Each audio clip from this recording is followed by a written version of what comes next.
Welcome back, everyone, to Osiris Royal Tech. I am your host, Osiris, and in today's lesson, we're going to learn about a short note on nulls, which is lesson 8 on SQL bolts. Let's dive in. All right, so what we have here is we're going to learn more about nulls and things of that nature. Now, remember that null doesn't mean zero. Okay. Null means it's just empty. All right. So just keep that in mind. All right. So let's read a little bit on here. All right. So we're going to quickly talk about null values in the SQL database. It's always good to reduce the possibility of null values in the database because it requires special attention when constructing queries. Constraints and certain functions behave differently with null values, all right, and when processing the results.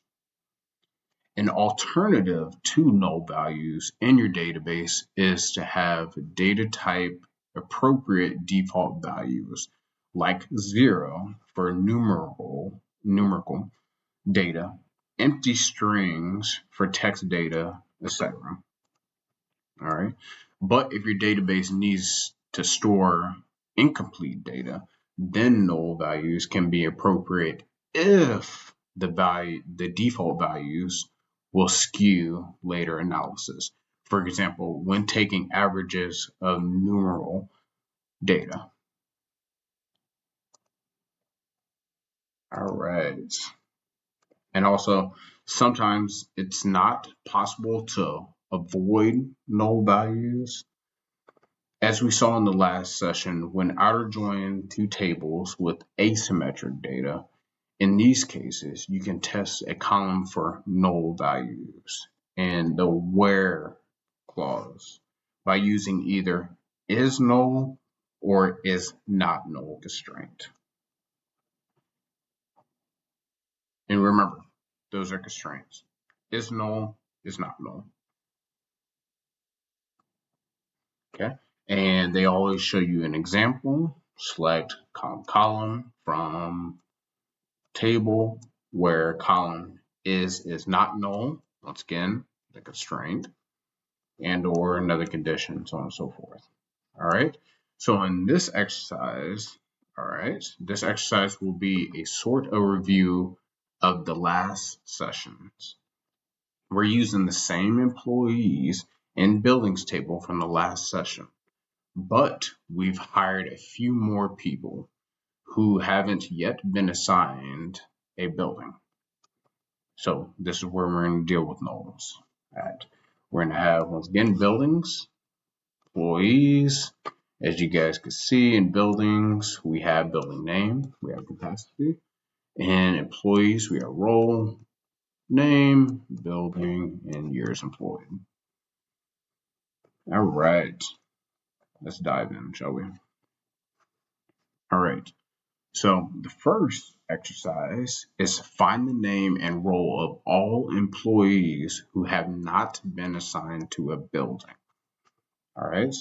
Remember everything that we learned leading up to this because you're going to use quite a bit. All right. Okay. So we're going to start with our columns, name, role from the employees table, where building. Now think of this logically, right? Where building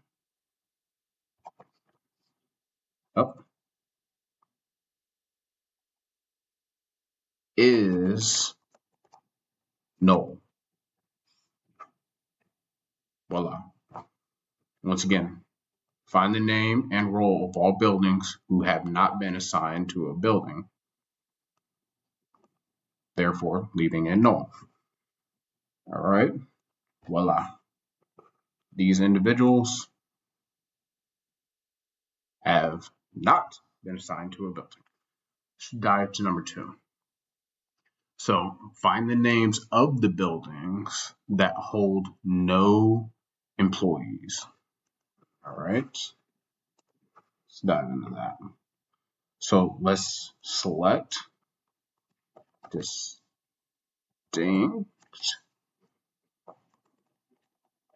building name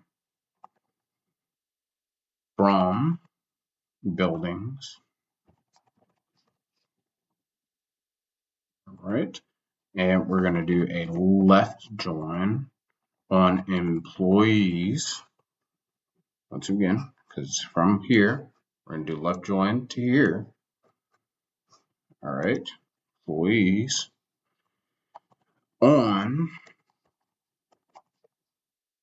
building name equals